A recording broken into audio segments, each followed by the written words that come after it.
more lies. Hey guys, Rob from Georgia here with you, aka VHS82 apostrophe. I'm your regular Wednesday evening host here at Body Bags. It is week 546.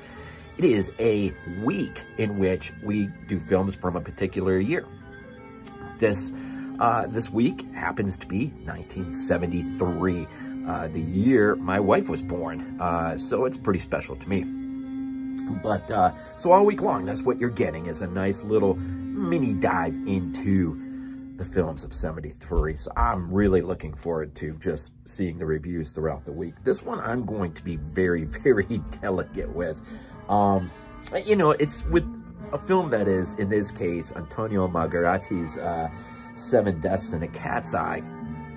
There's, you know, one of two ways to approach it. Jump right in and just blah. Or skim along the surface. This is one of those films that easily, I'm sure, could have passed many of you by without ever being seen. And this morning was I'm going to call it my first time watch. I think I put this in before, but the timing was just really bad. And I don't know. I really can't even remember exactly. But I knew it was up on my shelf.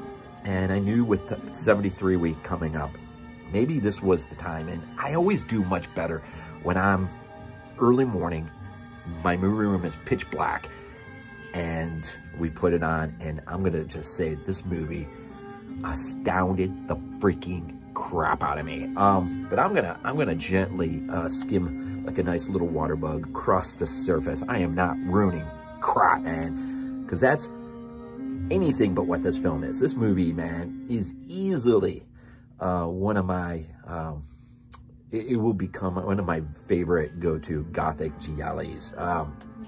So, riding with the 88 films release of this, yeah,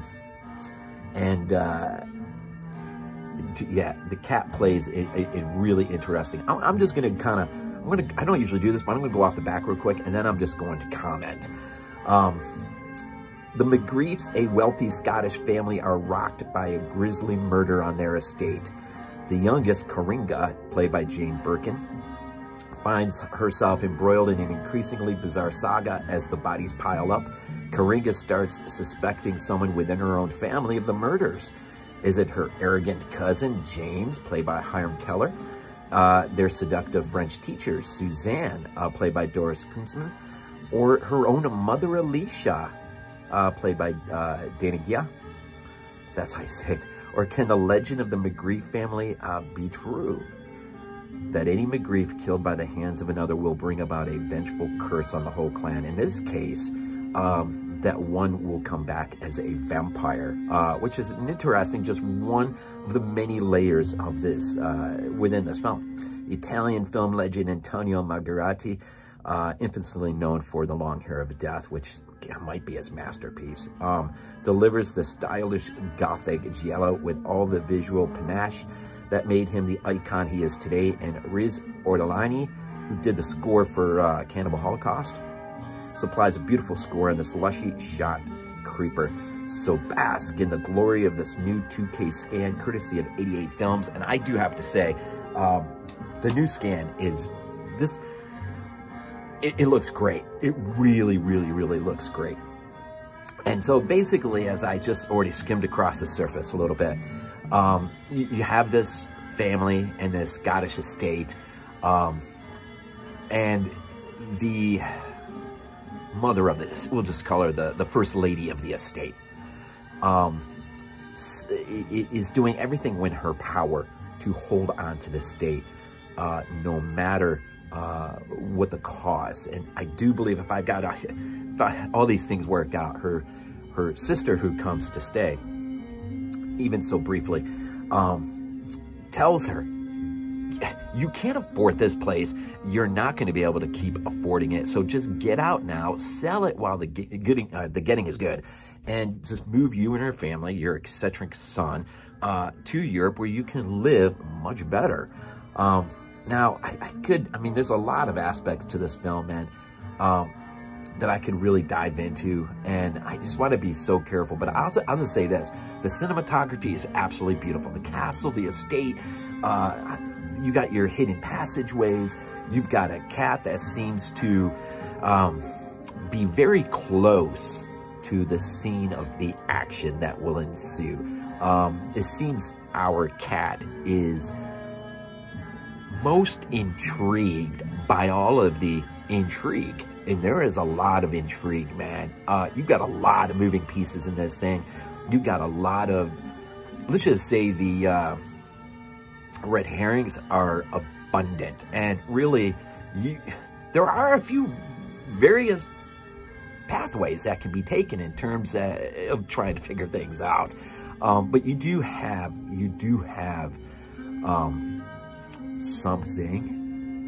someone on the loose in this nice, quiet abode. And you do have reason to believe in terms of who you may meet along the journey. And there are secrets, man. There are secrets. There are things that certain characters have done to, in effect, really bring about curses of their own, which when these things are laid out towards the end, you realize just how devilish some of these characters really are. And you know, once you start, you know, quickly getting to a resolution, which was pretty good. I liked it. I really enjoyed it. Just seeing how everything unfolds, and you come to really not like a few of the characters.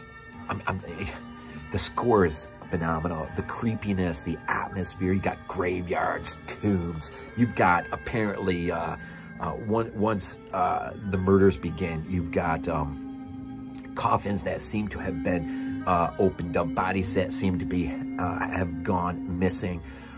You've got eerie basements to the castle. You've got again a cat. You've also got this very eccentric son, James, who is holding on to his own, I don't know how to phrase it, man. He's got troubles. But he is probably my favorite, easily my favorite character in the entire movie. And when he introduces himself at the dinner table in very early goings, that is one of the best.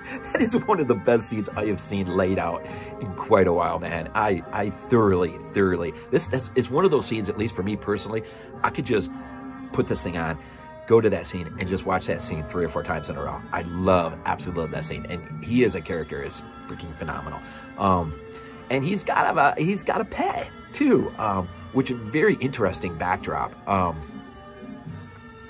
That I'll just mention. He's got an ape that he rescued from a circus that was going to put it down as a result of it killing someone. One of its caretakers or whatever. But it was going to, and he rescued it. And the ape serves as sort of